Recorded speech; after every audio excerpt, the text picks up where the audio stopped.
to the Ramon Foster Show, brought to you by the Get Go Cafe and Market. He is Ramon in Hendersonville, Tennessee. I'm Dejan Kovacevic of DK Pittsburgh Sports in downtown Pittsburgh. And Moan, the Pro Bowl happened. It did.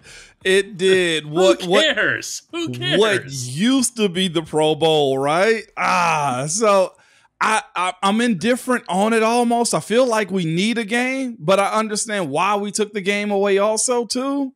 So I want to know from our listeners, our fan base. I think they had a multitude of different events. The ones I saw was dodgeball. I saw they had a tug of war. There was a throwing contest. It was accuracy. Yeah. Accuracy. So where are we at on that? My kids, I loved it. My youngest for sure was excited to see some of the stuff that the guys were doing. The way they were going about the games, guys just basically having fun. So I'm like, I get what they're doing. They're making football fun for the consumer. I mean, you see these same guys tackling hit each other all year long, and then they get to the reward game, and the reward game is more physicality and hard tackling. So I get why, the guys were okay with moving in this route. And I get it for the fans too, because there's a smaller generation that they have to engage with, DK. There is. I am. See, here's the problem. When I can start dating myself on certain references, but all-star games in general, yeah, that's what the Pro Bowl is supposed to be, have changed so much in really every sport except baseball. Yeah, and baseball kind of lends itself to that for the simple reason that if you limit the pitchers to a single inning, you're not really running the risk of anyone getting hurt. Right. Which is, let's not pretend otherwise, the athlete's singular goal in participating in any of these events. Whatever happens here today, skills competition, this and that, running fast, whatever, I am not getting hurt. So we have seen this go across the board, including the skills events, including what I thought was the absolute marquee treasure of all skills events in all sports, and that was the NBA dunk competition. Oh, yeah. Which is now, like back when Dominique Wilkins was winning it. Yes. Dominique was a veteran. Now, not to turn this into a basketball subject, okay, but the guys they have participating in it now are all kids, right? Yeah, they are. Okay, because they're like, you go. Okay, I'm not doing that. I'm not doing that anymore. Okay, you're not going to see LeBron and these guys doing that. He's yet to do it. Absolutely. Yeah. He's yet to do it. You're not going to see that. So with football, of all sports, Moan. Yeah. You can't even pretend to have a game. No, you can't, man, because it requires a certain amount of physicality. And truthfully, I will say this is almost fan response, from the NFL on what they want from the game, because it was basically guys playing out of position in an all-star game at the Pro Bowl destinations. And I think also taking it away from Hawaii may have added to it a little bit too. You're in the States. More family is around. Guys have the opportunity to, look, I want to chill. And this is the separator too, though, DK. Those games used to mean a lot to a bunch of folks, either because of bonuses in their contracts or the fact that, it really meant something as far as like home field when it comes down to the NBA, as far as home court advantage. But now guys make a lot. They train all year long. And then, like I said, to reiterate the money aspect of it, why would I go hurt myself when I either have a big contract coming or I just signed one and my team needs me? There isn't the longing for off the field payments anymore for guys like that. So they pulled up. They've even tried that in the NHL. They've tried paying the winning team, and every player ends up with like $50,000 or something. Like there's $1 million prize that's split. Them up. They split them into 4 teams, and the one team wins the $1 million. And like I can tell you from talking to some of the Penguins who were on one of those winning teams, they were very much motivated by that. Like they went through the motions for like the first 2/3 of the game, and they were like, "Hang on a second." Chris Letang from the Penguins talked about it openly. Said, "Oh, $1 million? That's all we were talking about on a bench." No, and that's what you gotta kind of have to do a little bit. I saw the NFC team won this year when it came down to 35 to 33. Yes, that's way better than the NBA All-Star Weekend. Okay, what is it? 186 to 174 is usually the score. Something like that. Yeah, a lot of defense played in all these games. But you know what though, DK? Even through all of this, you look at that crowd that was in Vegas, it was still sold out. It's amazing how that works, though, isn't it? You know why? Because it had the shield on it. It had the shield stamped on it. That's why. And that right there is a bigger conversation on what the shield entails, right? Well, let's do that in the second segment here. But to round out the Pro Bowl subject here, there's still enough football-looking stuff that happens, though, isn't there? It is. It shows guys' athletic ability. They had like the best diving catch where guys are doing stuff, or the way they play dodgeball, seeing Saquon Barkley dodge, dip, duck, and dive again. You know what I'm saying? And it was impressive to see that. It was also cool to see, even in a game, the competitive nature of some of those guys, like a Saquon or Myles Garrett, throwing the football like he's friggin' Randy Johnson. Like, that still is a part of it. Devontae Davis, another guy that was really adamant about winning. Minka was one of those dudes that was, playfully got serious. I mean, that's the side of, I guess, the funness of the Pro Bowl that the fan needs to see a little bit more of at times. And truthfully, the way guys don't hate each other. Well, that's actually, I mean, if you look at, now everybody's mic'd up. Yes. Everybody's got a separate camera. Everybody's got, a lot of them are holding their own cameras. They have players will host an event. And I'm talking about all four major sports where they turn it into a get to know somebody spectacle as well. I am not going to begrudge somebody, least of all a younger generation, from looking at it and saying, hey, this is actually pretty cool. I feel like I got to know some of my favorite players a little bit better. And like you said, that they all get along. Yeah. When you see a Steeler and a Raven. Oh my God. I know. Okay. Especially someone like Minka, who takes these rivalries so seriously. And by the way, there was a kid that came up, I think, with a Flacco jersey on, and Minka signed. I saw this. But Minka first joked with him. Did you see it? Yeah, Minka goes, "You're gonna have to take that off first." Yeah. And the kid was like. Yeah, to your point about how he takes it serious. No, that guy's black and gold through and through, man.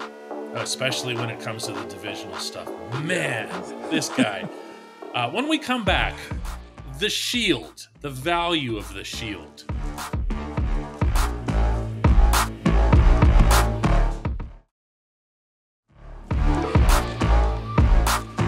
Moan, we talk, you and I, a lot about that day in Chicago.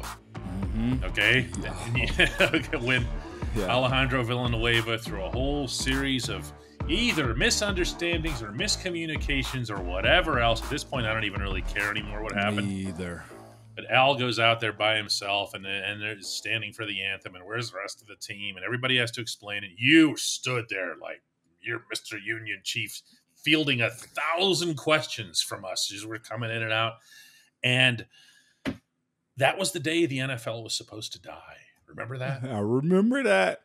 That's it. It's all over. The NFL is going to decrease in popularity. Some of that was political. Actually, a lot of that was political. A lot of it, yeah. And it was just, how can this happen? And the NFL is going to be a disaster, and we're not watching. We're boycotting, and the ratings are going. Whatever happened to that, Moan? I think it's still the number one show on television. Oh, no. It is the number 1 through 50 shows on television. Okay, let's be clear on that, because each game counts as its own program. Yeah. And if you look at the Nielsen ratings at the end of the year, I mean, Super Bowl ends up like almost in its own stratosphere. Right. Okay? And then come the 2 championship games, and then comes and it just keeps going right down the list. And the first 20, at least the 20 that I've seen for sure, are all NFL games. Yeah. This isn't interesting. This is not, Yeah. It's only growing. It is, and we spoke about the Pro Bowl and what, it still looked like it was sold out for the most part. The production of it is by far one of the best you have in all sports, right? You say to yourself, this is a gimmick game for fans and the players to enjoy. How do you still sell this out? the Shield, DK. Whether it's corporate businesses buying the tickets to fill the stadiums, they're still getting bought, and people are still watching and paying attention to it, DK. So in a new city, and this is the thing too. You speak about that 2017 year where everything just kind of crashed in on the NFL politically, just the way people felt in their stances, just day to day. They really made it about everything but football. And the biggest conversation was, this is the end of it, as you said a second ago. And lo and behold, the guy that's pretty much, a command of the NFL, Roger Goodell, he continues to get about $1 million tip. Why, DK, from each owner? For what reasons? He's growing the heck out of the NFL. All they care about. Hey, Raj, next time you get a Ray Rice situation, suspend him for more than 2 games. Otherwise, here's a raise. Yeah, that's it. That's it. Okay? And he's doing just that, DK. From those days of football getting very political, people still watched. Some turned away. But I get you. I bet you some of those fan bases' teams started to win, or they got a new quarterback, or by the time that the draft comes around, you find yourself hopeful again. Well, the league and his crowd may have lost a few, DK, but then they became bigger. Yeah, and then they drag you in, because gambling is now allowed at some places and around the NFL. There's partnership with players and whatnot. Like, this is what we're dealing with. As those few left, about 10 times that came back to it, and the money shows it. The numbers show, the views show it. Well, you mentioned the gambling, and there's all different types of gambling. And there's fantasy football level gambling. There's also the DraftKings FanDuel type of gambling, where you have a certain player you're paying into an organization, as opposed to doing a pool with your buddies. And what it does, more than anything else, is it heightens your interest and your investment. Yes, it does. In this case, literally, in the product.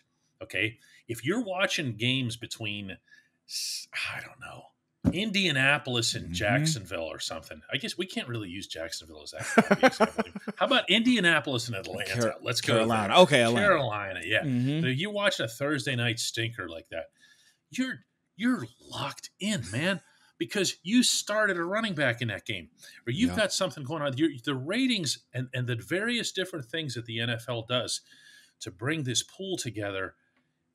There's nothing like it. People will occasionally try to make comparisons to this sport or that sport or such as there is no comparison. No, and it's even DK. It even hits every age demographic too. So we know it has its older seasoned like watchers, right? They have the middle age. They have my age. They have every generation it is. And now, DK, you know what they even did? And I know it works. They went to Nickelodeon. And they have that one. What do you mean? They have the Splash Zone. They make cartoon graphics around watching football, and kids are engaged with it. I wasn't aware of this. What kind of TV are your kids leaving on there for you to watch? It's actually really entertaining. Gosh, what is the former football player? Nate Burleson. He's the one that usually commentates it. Yo, it is really good. The Splash Zone. Got it all going on, but Nate got it all. Again, it's afforded NFL players like him and Strahan to be day-to-day hosts, where this was journalists, people, that really did these things. But Nate Burleson does the Nickelodeon broadcast. DK, hear me out. I've got to see this. Really I knew nothing about this. That's really cool. But then they go from there to where they say most people don't want to hear the analysts and the color guy speak on games. So what did they do? They also went to ESPN too, and they put in Peyton Manning and Eli Manning, and they bring in your favorite celebrities, politicians, entertainers.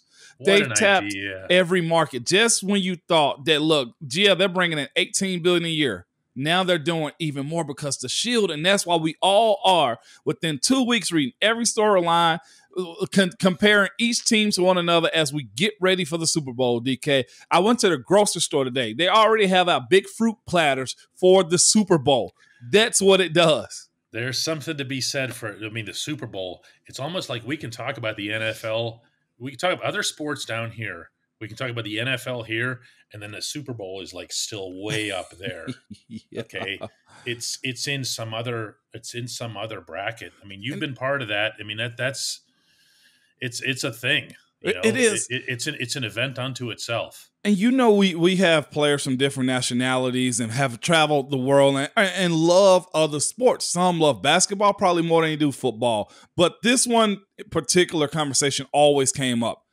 Soccer, world soccer, football versus American football. If it can take over American NFL football, DK. And we had a really good conversation about it. Let me get there and I'll explain. I know the World Cup and what it means worldwide, viewers. Yes. As far as soccer coming here, and it is growing. The MLS is growing. I'm into Nashville SC. I'm there now, all into it. It's gaining new viewers and consumers. I'm one of them. But I just don't know if anything can really take over American football because how strong the Shield is here. Not speaking worldwide, because American football is America's baby. It is, and it's a tough sell overseas. I'm going to share a little story with you. Okay. I was in, this was about 20 years ago, the World League. I was over in Amsterdam. Okay, I was visiting a friend. And I took this friend to the game, Amsterdam Admirals against the Frankfurt Galaxy. Stadium held about 13,000 people, okay? And they had no idea what the hell was going on. Really? They had no idea, okay? All they knew was that at every stoppage, the stadium in-game people would play dancing music, so they would get up and dance. It's a party! Yeah. And then the game would, they'd line up back at the line of scrimmage and everybody would be like, oh, man. And they would sit down. It was a bummer.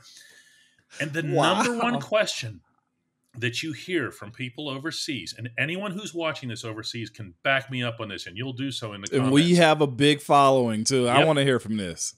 And they'll ask this, why do they stop all the time? See, you don't even think about that. What? You were in the league for 11 years. It never once crossed your mind. Why are you stopping all the time? No. We thought this was rugby. We thought you were just going to push randomly back and forth over 100 yards to see who scores. They don't understand the huddle. They don't understand all the pauses. Just line up and play. I mean, they play for 3 seconds and then they stop again and then the music comes back on. No. All I'm saying is, American football has a prayer. There's a reason the NFL is taking everything in such pieces over there now. Like, here's a couple of games for London. Here's a couple for Germany. Just get a little bit used to it. Stop asking questions like, why do they stop all the time? And eventually, if people come to like it and watch the NFL, now that you can watch it worldwide, internet and everything. Whoa. You see what I'm saying? Yeah. And then gradually, and we've talked a lot about the Steelers and their loyal fans in Mexico, the way the country of Mexico is behind the Steelers. It's a crazy thing. Yeah, it is. That's the kind of thing that, all right, we're going to do a couple of expansion teams. We're going to do one in London. We're going to do one in Frankfurt so that you have 2 European teams, not whatever. We're going to have another one in Mexico City. We're going to do this. And you watch. Okay. That's what it's going to take because you can't succeed without clubs. You can't succeed without having your own teams to root for. Logistically, you're saying these are separate entities that will go up against one another, or that will be like Frankfurt playing the Pittsburgh Steelers at some point? No. I mean, ideally what you'd want is a European division. Okay. So that you have 4 teams that can play against each other and hate each other and AFC North each other. Although in Europe, whenever they fight, they take it a hell of a lot more seriously than we do on this side of the planet. So you want to be careful with that. But you'd have a European division. And that way they still have to come over and our teams would still have to go over there, but not as often. Yeah. You'd have 2 games like that. But you can tell this is a subject that's near and dear to my heart. I see that, but I'd love to see it. This is most interesting too about the Shield, and I think this is a point to be made at some point. It can happen. Yeah, but this is the thing here that I think is necessary for something like that to be developed, or there has to be a secondary league. Every pro sport here has a development league. Yes. NFL, it does suck. Except one. That guys can't really get real football in the off season or be called up. I get that. Like when football is done, like you're done with it. Like there's no other level. Like guys can get an understanding in baseball. Oh, I was in the bigs, got put down, they got put down again. Now I'm in another country. Oh, another country. You probably see that door closing a little bit gradually, a better gradual sense than like what the NFL does to you. I'd love to see a D League or whatever it is that the NBA calls it now. Is it D League or they call it something else? Yeah, it's G League now. Something. Yeah, G League. Yeah. Yep. I'd love to see that in the NFL. The only option that people have now, if they don't make it, is they could. Everyone says go to the CFL. Go to the CFL. CFL rosters have Canadian. Yeah, majority. Yeah, it's a majority of the team has to be actually Canadian. Okay, so if you're Chase Claypool, great. Okay, yeah, but otherwise, you got to fight for just a handful of roster spots to be a Rough Rider. Yeah, or a Rough Rider. Yo, somebody's gonna get that. Somebody's gonna get that. It is. I love it. But the Shield is here to stay, DK. As far as we know. Yep. When we come back, the only segment that matters. That's Hey Moan, which is here to stay.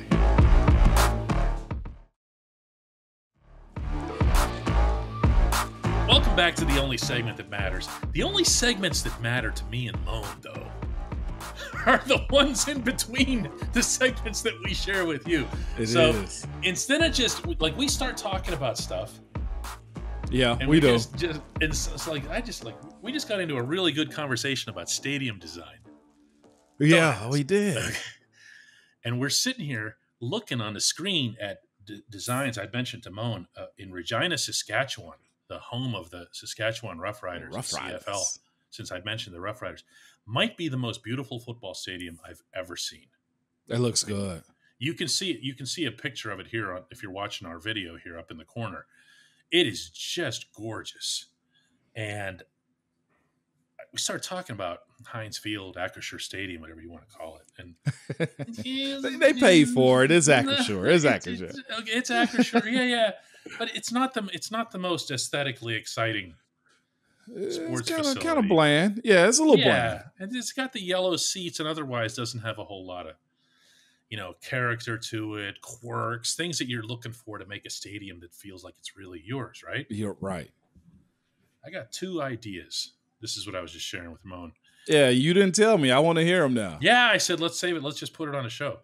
One is that all of the steel, that's really lame silver painted steel that looks like somebody from a used car establishment just came and did this with it. You know what I'm talking about? I know exactly what you're talking about. Should be the oxidized, nasty, harsh-looking steel of the U.S. Steel building.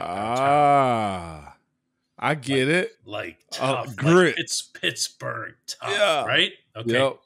The other one is that the two rotundas, which are great. When they're filled with people, it's a great scene. They're all cheering for you guys down there. Mm-hmm. They have these silly little cocktail umbrellas on the top. What you want to do with them? I know exactly what you mean. Blow them up. Get rid of them. And you know what you'd have in their place? These two awesome smokestacks. That come out of them. And you know what happens when the Steelers score a touchdown? It's not some little pump of ketchup when you get to the red zone. It's fire. Yeah.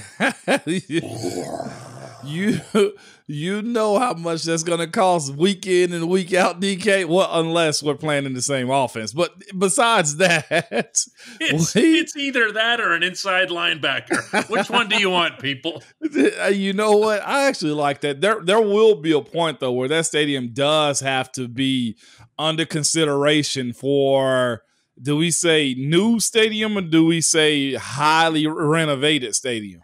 Yeah, that's when you start getting into the debate about roof or no roof and whether or not. Because no way you do a roof. Yeah, you can do a partial, you can do a retractable, because then what ends up happening, as you're about to find out in Nashville. Yeah. Okay, why do you think they're doing it? I mean, they're going for year-round events that can spill over from the Nashville Convention Center across the river and make more money year-round. I mean, that's why everything happens, And it's I will Shield, say, so it'll work. I will say I am excited to see this new stadium come to Nashville. Like I get the nostalgia of what the old stadium represent, new team coming into this city and everything here in Nashville. But I'm super excited because to your point though, you're gonna get the Super Bowl eventually. You're gonna get WrestleMania. I still enjoy that. You're gonna get every major concert that comes through. Also, you get NCAA men's basketball, women's basketball tournament, March Madness, all those types of things. Everything. National championship also. But Pittsburgh being a host city like that, DK, you ready for a world like that? If there is a new stadium with the roof? Oh, yeah, absolutely. Yeah, it's more money. There's more money for the city. Who says no to that? You know, it's more hotels filled. It's more restaurants occupied. Growth. It's just more vitality. You know, we'll take it. Let's get to the before we forget what segment this is. I know, we were almost running in. This happens to be the Hey Moan segment, which is brought to you by For Real. I was just there, actually. I know, DK. Our Get-Go Cafe and Market friends, where quality is at the core of every menu item. 3 expert chefs fine-tune every sub, burger, salad, wrap, drink, and app to craft them for craveability. Order your favorite entry at the Get-Go Cafe and Market today. Better believe it. The entry today comes from Greg. He sent this on Facebook. Says, "Hey, Moan, we constantly hear these Mike Tomlin haters throw out the same 2 specific accusations, and I won't even dignify the he won with Cowers players BS. 1, he can't win the big games, and 2, the team was unprepared. Now, as a casual viewer, I look at every playoff loss individually in respect to the circumstances and try never to comment like that. So, my question's for you. Did Pounce have a bad snap because he was unprepared? Did Ben throw 3 picks because of Coach T? Or is this really just the way things go?" Man, that is a great. Well, see, I see what Greg is saying. Wow. You know? Wow. Yeah, Greg, let's go there. Is it all Tomlin's fault that the playoff loss to Cleveland? You know? I've heard Pounce talk about that snap numerous times. You know, like it just happened. He's like, ain't no way that happened. You know, like that's unbelievable. It wasn't a sabotage thing. I've seen this guy cry about this one. Ben throwing interceptions, like the same thing you see him do on those big wins when he's throwing for 500 yards. It's the same thing that kind of happens on those interceptions. It's just that players just so happen to make better play than he does on a play like that, or wide receiver doesn't come back, or maybe he just did throw a bad ball. Like all of those are the reasons you lose, not because of preparation. The coach does have a certain level of responsibility for wins and losses if it trends in a bad direction like all the time. But I think we take for granted sometimes how hard it is to win in almost any sport. You got to have the players. The chemistry has to be right. Mistakes have to be at a minimum, and you got to make your plays. Like that's a lot that goes into it when it comes down to winning and losing. Like to get back to a Super Bowl, there are some historic organizations that have been, and never won. Here's an organization that's won 6, and I'm okay with that. Like that's phenomenal. Like what was the Patriots before they started the Brady train? Mm-hmm. Just another team in the NFL. Yep. I mean, look at the team I cover here in Nashville. Never won one. Have the Oilers even won one? You know what I'm saying? Like that's a no. Yeah. That's a conversation to be had about what it takes. Like the methods these days is people are starting to push their chips to the middle of the table more. And that also means front offices too. We got an organization that gave up a first-round draft pick to go get a coach. They also paid a quarterback $250 million. What did that net for them? But then you have a Rams situation where it does just so happen to work. So which organization was right or wrong? Both did the exact same thing, essentially. All-star coach that they had just hired in Nathaniel Hackett. Got quarterbacks. One traded for one also traded for one, and gave him a contract. And one went to the Super Bowl and the other didn't. So how do you explain it when it comes down to wins and losses and coaches and players? Like the game sometimes plays itself. Yeah, preparation can come up in a context like the Cleveland game because the bad happened at the beginning. And then everything got great in the second half when it looked like the world's greatest comeback. could take Yeah. place. Okay. And Yeah. it was well underway. Okay. Yeah, 100%. And could the whole game have gone that way? Yeah. Was it a lack of preparation at the very beginning? We're talking about a snapped football. Yeah. Okay. And I'm convinced to this day that things just snowballed even on Ben, because there's an extra pressure on Ben in that setting, knowing what we ended up watching play out on a sideline later. Yeah. Geez, this could, that was, he knew. This could, yeah, of course he knew. And this could be it. So the snap happens, and now he's got to get it all back. Yeah. Okay. He's got to find a way. I'm just gonna throw this ball over here. Do you see what I'm saying? Am I wrong here? You're on the field, not me. That plays a good portion of it too, man, where guys find themselves trying to be Superman. Remember, we spoke about this with Kenny Pickett when he first got the reins. You can't play that role. Sometimes the game has to come to you, and sometimes when you do try to force it, like I said, the game will take you to the deep end and drown you under. I don't care if you have a really good team or not. The year we lost to Jacksonville, that 2017 year, like legitimately, we pulled out every stop we had to keep in that game and win that game right there. And it wasn't enough. Do I think we were the better team? Yeah, I feel like we were, but they were daggone good too. And then they go to New England and lose also. So I don't, the game, DK, like we were good enough in that playoff game. You know what I'm saying? And still didn't matter because the defense or the offense made too many mistakes. So was that on the head coach, or I mean, that could be player to player sometimes when you break it down like this. Yeah, this begets another conversation of something that Art Rooney brought up in his interview with the beat reporters a few days ago regarding Tomlin and the consistency that he brings and the value of it in saying that he gives us chances, multiple chances to get there. This is kind of unpopular with some fans, but sports executives believe this wholeheartedly, that the hardest part is getting the chances. Well, that to an extent, playoffs and things like that are – an athlete definitely won't want to hear this, but they're luck.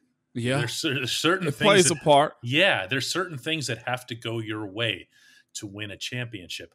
And when we go back to this, Steelers winning the Super Bowl and Jerome fumbling at the goal line and Ben chasing the dude who had just gotten stabbed the night before. Yeah. And so the guy got stabbed the night before, couldn't run fast enough. I mean, there's a whole lot of stuff going on there. Yeah. Okay. And were the Steelers a lesser team or a better team because the dude got stabbed the night before? No.